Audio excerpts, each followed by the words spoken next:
Joshua wabyakiriye bite abantu batangiye kuvuga ngo umusikama abantu bari kuvuga ko nyine igihe abantu bakwitaga umusikama wabyakiriye ute ariko we burya umuntu ufite uburenganzira bashaka kumubaza ku bintu by'amafaranga nawe uracyamutereka kuri kabiri umuntu ufite uburenganzira nyumva Jescrizo umuntu ufite uburenganzira bwo kumbaza ko bwo kumbwira ko ndi umusikama ahubwo muzamubaze na scaminzi wabo iki televiziyo ikabati inzu iki umuntu wavuze ko ndi umuescro na muescro kiki kambambiri iki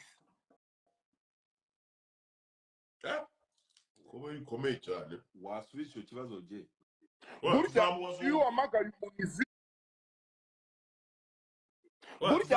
wamagaye umuntu izina ugomba kuba